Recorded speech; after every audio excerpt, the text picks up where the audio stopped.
right, Kyle Souza with TheTalkingGeek.com here to talk about Star Wars Episode 5, The Empire Strikes Back. This is the second film to be released in the original trilogy for Star Wars. This video is not a review of the movie, is not a recap of the movie. It is about some important plot points, how they tie together, what their significance is, and kind of in light of what is the official canon now from Lucasfilm, what some different things might mean, or the implications thereof. So this will be a longer video than the A New Hope one. There will be some spoilers in this. If you haven't seen the movie yet, go watch it. If you're going to watch this anyways without seeing the movie, you should go watch it afterwards. It's a good movie. In fact, The Empire Strikes Back is a lot of people's favorite Star Wars movie. A lot of people say it's the best written, the best acted, the best directed, the best scored. A lot of people consider it the best Star Wars movie. Now, it's not my personal favorite. My personal favorite is Return of the Jedi. The Empire Strikes Back does have a darker tone, which is pretty standard for trilogies. The Empire Strikes Back is when Star Wars stopped being a movie and became a series, became a trilogy. The third one, Episode 6, was in mind during the filming of Empire Strikes Back, and when it really became a franchise. So it does get a lot more in-depth with storylines than A New Hope did. Alright, got lots of notes I'll be referencing here for all this though too. So we see in the opening crawl that Luke is in charge. A lot of people see in The Force Awakens, looks like Leia's in charge of the rebels. Luke has gone into reclusion. I'll talk about that more in a different video, or at least Luke isn't in charge of the Resistance, it seems. But here on Hoth, for Empire Strikes Back, Luke is the one in charge of that base and those people. Also, Vader knows who Luke is. Vader knows who Luke Skywalker is. He's chasing after him. We learn in the new Marvel comics, the official storyline is that after the battle of the first Death Star, after the Battle of Yavin, Vader gets knocked out, or his ship, gets knocked out of the battle. He doesn't go unconscious, but his ship gets knocked out of the battle. He then hires Boba Fett and another bounty hunter, but Boba Fett finds out for Vader who the young pilot was. Vader hears the name, where he's from, immediately realizes the Emperor's been lying to him. This is his son, and we get a very different side of Vader in the comics, one that really speaks to the truth of Vader's words later in The Empire Strikes Back. Now, Boba Fett, Boba Fett is a bounty hunter. He's Mandalorian. A lot of people introduced to him during Empire Strikes Back. After the special editions with the edits and everything, we do see him in A New Hope. But the first time he actually appeared on the screen was during the Star Wars Holiday Special. Something that Lucas notoriously hates. You can't get official copies of it. It aired one time on TV. A lot of pirated DVDs and Blu-rays go around of it though. Not encouraging that behavior. That is where Boba Fett was introduced to us. But he plays a big role, even though he has very few lines, not the most screen time, but a very big role in The Empire Strikes Back. Alright, so Empire Strikes Back is also where Leia and Han's romance begins. There's a little something between Leia and Luke in A New Hope. We see that. We see more of that here, but Leia and Han really starting to have feelings for each other, even though it had to begin sooner than just the events of this film. In Echo Base, Han mentions a run-in with a bounty hunter on Ord Mantell, and so what is that story? We don't hear anything else about it in the movies. It does get covered in other media. Traditionally, that role's been given to Boba Fett, who is tracking down Han on behalf of Jabba the Hutt, because he still has a price on Han's head. Han has not gone and paid Jabba with the reward money that he got in Episode 4. He didn't just fly to Tatooine. He came back, he saved Luke, and he stayed with the rebellion for a bit. So that's what we're seeing in Hoth, is that, you know, he's had some troubles. He's stayed with the rebellion, but at some personal cost to himself, including running in with Boba Fett. All right, we get the Wampa scene. Now, a lot of contention about why the Wampa scene was added. Oh, Mark Hamill had a motorcycle accident, scarring. They needed to add the Wampa scene, though there is good evidence to say that they were already going to give Luke some scars anyways. You know, he's been in a war for a while. A lot of hand-to-hand combat, too, despite the advanced technology. Even because of the advanced technology, a lot of hand-to-hand combat. So he's supposed to have some scars in this film anyways. The Wampa scene also does add to his scarring there. But one thing we see is we see Luke reaching out with the Force, pulling his lightsaber out of the snow. And he received very little training during The New Hope. So how's he able to do this? And later, how's he able to face off against Vader? Well, he's had training in between the films. A few years have passed, and we see that he's run into some other Force users or people that have been affiliated with Force users. He's gotten some teachings elsewhere in between the films, and they go into those details in the books and comics. All right. So, you know, he runs away from the Wampa. Could have killed the Wampa and stayed, but then Han wouldn't have found him. Han's tauntaun would have died. Then Han would have died. So he runs away from the Wampa. He does see a Force ghost of Obi-Wan. Get to that in just a second. We see that Chewie and Han have a dynamic of being friends. Even though it started out with a life debt that Chewie owed Han, they grew to love each other platonically, and Chewie stays for more than just honor with Han. And so I'm looking forward to the official storyline of how they met, because there are a couple different stories in Legends. So what is Legends? Because I've used that phrase a couple times, and expanded universe. Legends are the expanded universe parts that Disney is keeping around, for lack of a better term. It's not official storyline, but they're very popular books, very popular comic series, and whatnot. So they've been branded as Legends, and it's not every single EU book that gets branded that way, though we could consider, you know, the entire expanded universe to be Legends because it's not official, or it's not canon. So in the Legends, or in the expanded universe, we do get a couple different stories. Han, being an Imperial officer in training, sees another Imperial abusing Chewie, and then he gets onto him about it and ends up killing the guy. They run off together. There's that one. There's where they're serving together on a pirate ship or another smuggler's ship, and similar situation. Han saves Chewie from death. Chewie then pledges him a life debt. So there's that. But I don't know the official storyline yet. I don't believe it's been revealed as to what exactly started their relationship. Hopefully we see that in an anthology film about a young Han Solo. Don't know who's going to get that role. It'd be really cool, I think, if Jonathan Taylor Thomas, or a couple other people, maybe Joseph Gordon-Levitt. There's several good actors that I think could pull that off. No one, of course, will look exactly like a young Harrison Ford, which, watching these movies, episodes 4 and 5, juxtaposed to the trailers for episode 7, you really see how young Harrison Ford is. And he wasn't even the youngest actor, so it's just pretty cool to see that. Alright, back to the movie.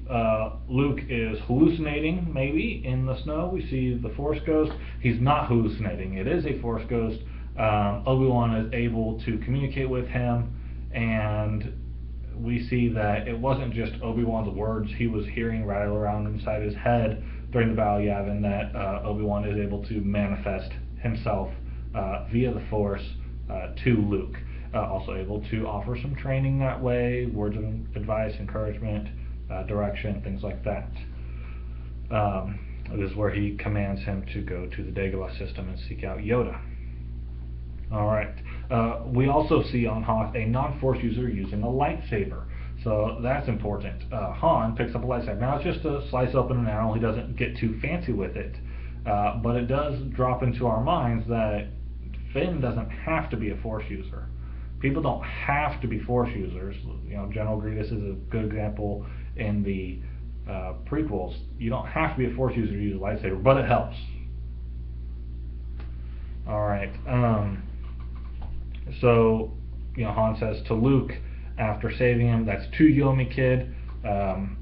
We always think of that as a reference back to the run on the Death Star during the Battle of Yavin, when Han comes out of nowhere unexpectedly, and Luke is able to get off a shot because Han has fired on the Imperials and attacked them, distracting them, disrupting their assault on Luke.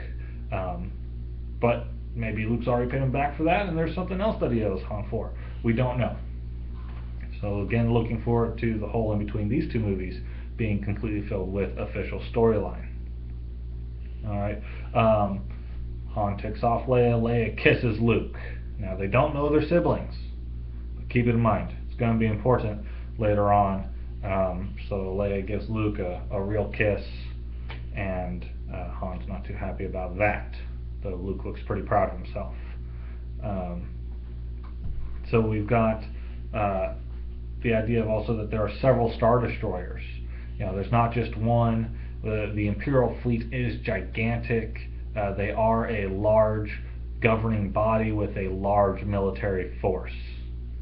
Alright, that's just something else to keep in mind, that these rebel groups are separated.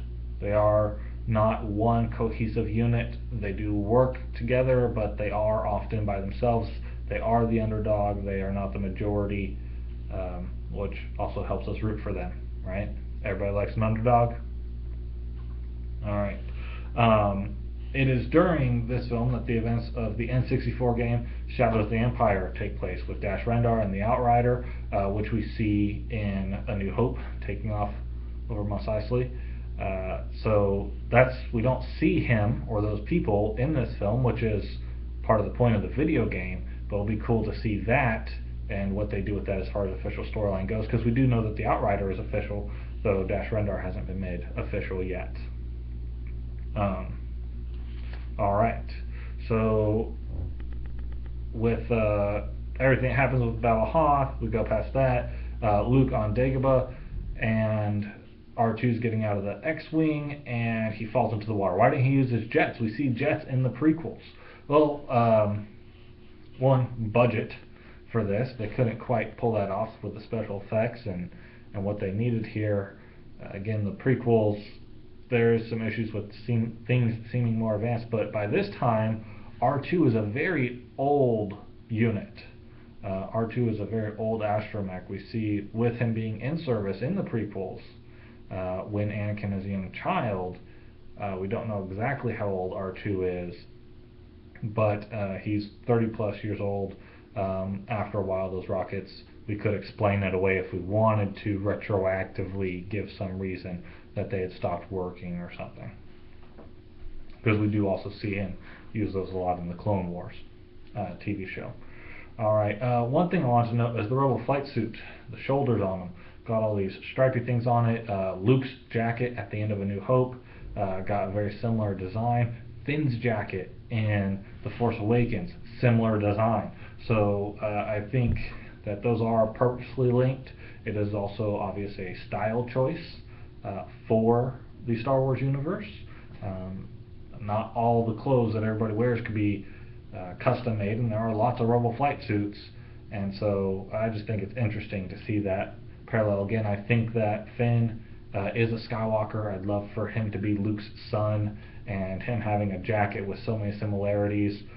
Finn's brown jacket to Luke's tan or sand colored jacket at the end during the throne room or medal ceremony at the end of the Battle of Yavin would be pretty cool.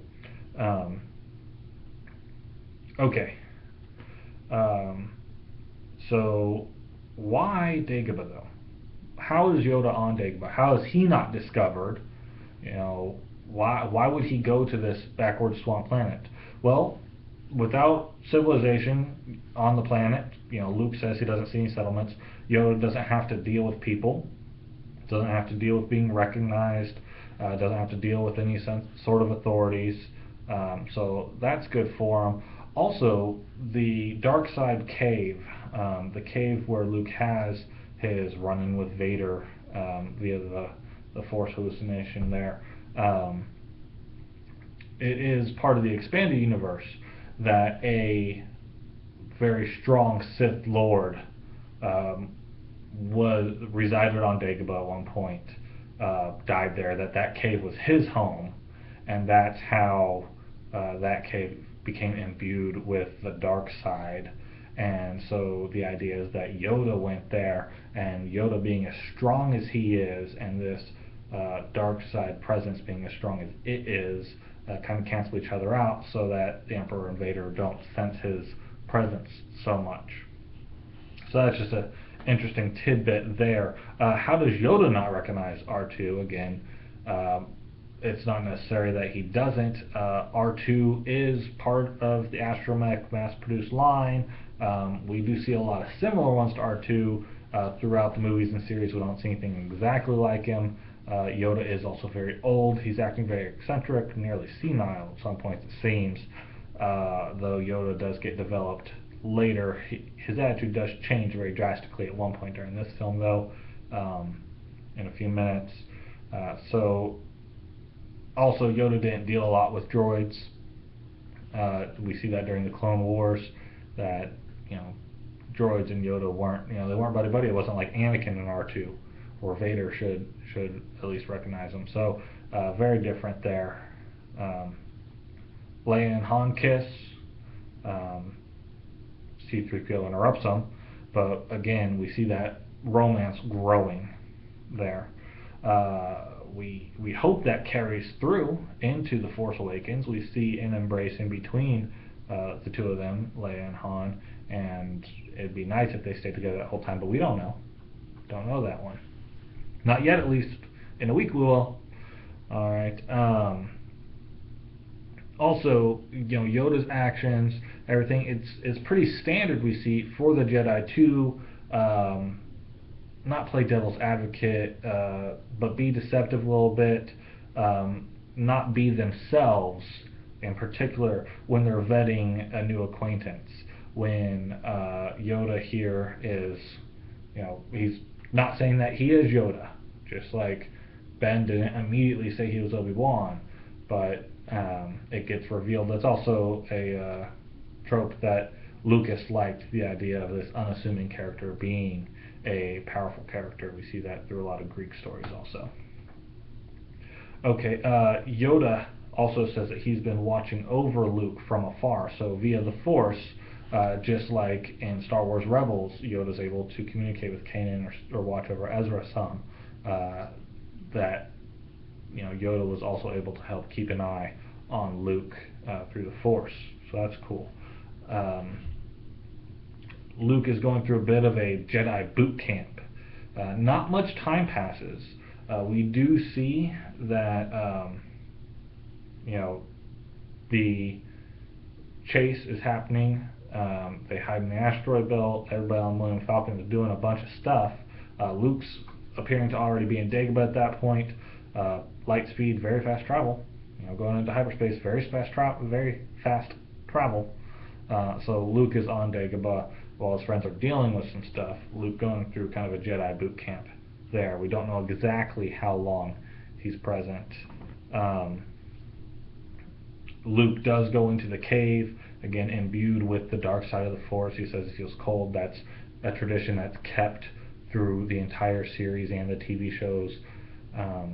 There's a lot of implications to his fight with Vader in this cave that turns out to be himself. He's his own greatest enemy. He's got a lot of fear with him that he takes his weapons, even though Yoda tells him he doesn't need them because this is, a hallucination. He is still fearful. He's his biggest enemy, his biggest roadblock. It also foreshadows him being related to Vader, that he sees himself inside this other person. And even if you look at the Crimson Empire storyline out of the expanded universe, Luke could become Vader or a Vader type character, which a lot of people like to say, oh, Kylo Ren is Luke Skywalker. No, he's not. Stop it. All right. Let's see. On the bridge of the Star Destroyer, Vader is addressing the bounty hunters. Some of the other Imperials don't like that.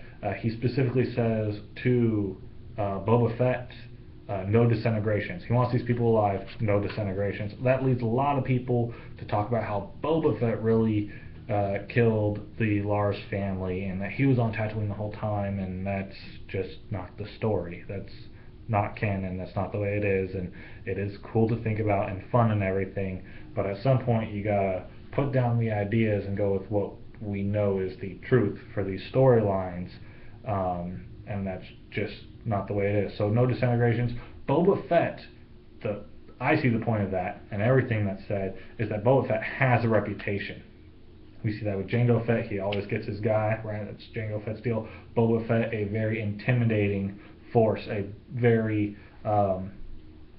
strong contender for best bounty hunter if there were such an award. He's a lot of people's favorites, but he's also really one of the best. He is a feared mercenary, feared bounty hunter who's good at his job, and he has killed people plenty of times before, so Vader's making it clear, don't kill him, don't disintegrate them. You can't use that missile or wrist rocket. He needs these people alive. All right. The Falcon, right there. He comes out of the asteroid field. It's right by the Star Destroyers. Falcon disappears. We see that it has magnetically attached itself to a Star Destroyer, so that's a pretty neat trick. Pretty cool. Just wanted to point that one out. Back on Dagobah, Yoda is training Luke. Luke loses concentration. He's supposed to get his X-Wing out of the swamp. He says it can't be done. The Force doesn't recognize size is one of the points there. So,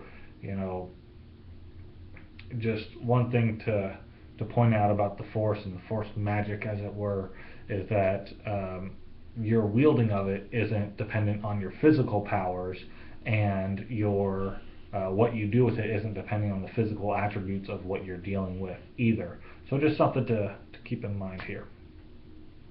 All right. We get that whole do or do not, there's no try line, longer than that, but a lot of people like to repeat that one. And then what is the Force? Life creates it, right? That's what Yoda says in A New Hope. Obi-Wan talks about how it binds all of us together, all the living things. Yoda takes a little bit further, between the land and the ship. The Force connects us. We find out in the prequels about midichlorians. We'll go into that on a prequel movie video, so just keep that in mind. All right, the crew of the Millennium Falcon is now having to get to Bespin. It's not too far away, but it is going to take them a while to get there. We don't know exactly how long that chase lasted, but it lasted a while. I won't say it lasted for weeks or anything, but it lasted a while. They gotta get to Bespin. They don't have a hyperdrive. They hide in the trash. Boba Fett also follows them out of the trash. He's kind of thinking like them. How would I run? Okay, hides in the trash. He doesn't attack them in a ship. Why didn't Boba Fett attack them in the ship? He's got to take these people alive, and boarding their ship with his ship, with the Slave One, just not a good idea for him. He's smarter than that, so he just follows them to Bespin, where Cloud City is and where Lando Calrissian is. All right. One thing that just strikes me with this movie is how many strong characters we have, how many main characters there are, and how good of a job Star Wars, really all the films, do with covering so many main characters: Luke, Leia, Han, Chewie, Obi-Wan, Vader, the Emperor, Lando. So many strong characters, and so many of those being main characters.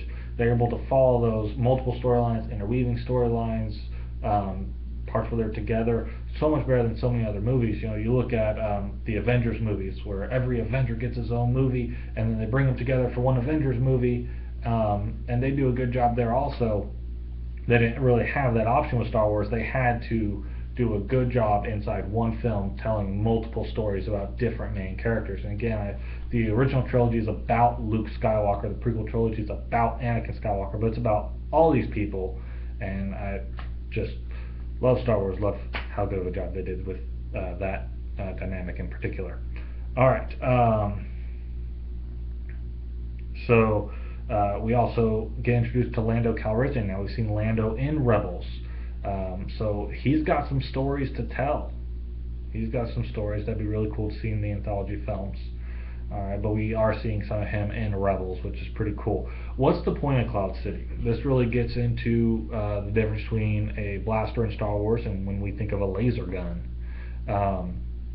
Cloud City is a gas mining colony. They're pulling up Tibanna gas, and it gets frozen in carbonite. That's why there's a carbon freezing chamber, and that Han gets tested on Han is designed, modified for Luke to be transported to the Emperor, which fails. We'll get there in a second. So this gas that he's mining, it's a small operation in the big scale thing, so the Empire leaves him alone. He's got some underhanded clients. A lot of Lando's connections are scoundrels, just like Leia calls Han. Gonna have a lot of scoundrels for his customers. They need them for their ships, for their guns. A lot of stuff depends on the gas being pulled out of the Bespin's atmosphere by Cloud City. One thing that struck me after watching Rebels getting into the first season was the idea that on Dagobah, Luke goes off to save his friends, and Obi-Wan says, "This boy's our only hope," and Yoda goes, "No, there is another," and later we go, "Oh, Leia was the other because she's the other Skywalker." But in The Force Awakens, it doesn't seem like she's really gonna be a Jedi, and even in the expanded universe, she doesn't really take on the big Jedi mantle like Luke does, but she doesn't need to because Luke doesn't go anywhere. But maybe Luke's sister isn't the other one. In retrospect, look at the new stuff. I think that at the time, yes, Luke's sister, later revealed as Leia, is the other, but we could also, in light of the new canon, look at this as, there is another Ezra Bridger. Ezra Bridger could be the other person that their fate depends on. That'd be very interesting to see. And so I'm looking forward to how Rebels continues to develop. Some very cool stuff there. And we do know from Rebels that Yoda knows about Ezra Bridger. Alright. Also Cloud City, not part of the mining guild either. Like how we saw the banking clans in the prequels, there are some groups that operate more autonomously. Cloud City wasn't even part of that. Alright, they're not on Cloud City very long. A lot of people don't like this time issue, but we're not really sure how long any of this stuff is taking. And again, hyperspace travel is very fast. We do know that it did take more than it would have with hyperspace travel to get from the meteor field or the asteroid field to Cloud City. Sorry, brain fart. Alright, so on Cloud City, Luke and Vader have their first duel. Not really. It's not their first duel. Now, when George was doing A New Hope, he did want to do a sequel. He had the idea for one, Splinter of the Mind's Eye, which did get made into a written series. Loved those comic books. Very cool. Some of the first comics that I personally owned out of the Star Wars franchise there. Again, not canon anymore. It's all Legends. But the ideas in there, we have been used a little bit in the canon, in that in the new official storyline, also Luke and Vader meet for a lightsaber duel prior to their meeting or encounter on Cloud City. But by the time we do get to Cloud City, Vader knows the true identity of Luke Skywalker and the depth of that identity. Luke falls down the stairs during that battle, just something to keep in mind as we look forward to other movies. So Luke, not a Padawan, but not a Jedi, but a Force user in training, which I think is a very important distinction, does still take that tumble. So just something to note. He does also do a Force jump, something that we got to see in Rebels, something that we see in The Phantom Menace and in other media also. So that Force jump is pretty cool. Alright. Luke loses his lightsaber during this duel. That plays a big role in Episode 7, The Force Awakens, and in the media in between Episode 6 and Episode 7. You know, he loses his hand, yes, but he also loses his lightsaber. It gets recovered somehow, and it looks like Maz is handing it to Leia in one of the trailers. You can watch my recaps of the trailers if you're curious on that. You might be watching this after the movie's out anyways and know all the answers that I don't yet know. But somehow Anakin's lightsaber, which was then passed to Luke, does get recovered, but this is where Luke loses it. And we do know that Bespin, where Cloud City is, does have land. It does have a core. The gas is the output of creatures that lived down on the surface of Bespin. So there is, it's not just gas. It's not just this big ball of gas. Light that on fire, it'd be a star, right? No, it is a planet. And so that lightsaber, while lost, is recoverable. So that's just a cool thing to keep in mind. So, Vader is Luke's father. Big reveal there. Luke screams no, just like he got upset when Ben died. We see Vader yelling no in Episode 6. We see it in Episode 3. No, a very popular phrase. I've got a bad feeling about this. It's said in every one of the movies. Leia says it earlier in this film. But one thing to note about this encounter, when Vader is addressing Luke, saying we can join together, we can rule the galaxy, we can end this war, Palpatine has seen, or the Emperor has seen, you destroy him. This is the truth. This is what Vader knows to be true, is that he knows that Luke is his son. He knows that Luke is powerful. He knows Palpatine has seen a possible future. As Yoda says, the future always in motion. So Vader knows that they could overthrow the Emperor, and I'll talk some more about that after we see one of the prequels with the prophecy there. But Vader's being honest, and that's one thing that we really get to see in the Vader comic series that's so cool. Is, I'm not going to call him a loving father, but he does want his family. That's one of the things that drove Anakin to the dark side, was protecting his family. He wasn't allowed to have a family as a Jedi. He could leave the Order, but if he left the Order, could he still protect Padme and protect his child or children to be? That's one of the things that pushed him over the edge to the dark side, was all this anger, hate, and fear. Fear is a very powerful motivator. Luke does accept the truth very quickly. On the medical frigate, after Leia picks him up, Luke knows, he senses Vader, Vader senses him, they depart, and by the time, he recognizes Vader as his father. By the time they get to the medical frigate and he's off the Millennium Falcon, he's still in the mindset, he knows that's the truth. So he has searched his feelings. He knows that Vader's his father. So I just find it interesting how quickly he is able to accept that truth and realize that truth. So next video will be about Episode 1, The Phantom Menace. Again, these videos are about specific plot points, not entire recaps, not reviews. I hope you enjoyed it. Thank you. Check out thetalkinggeek.com.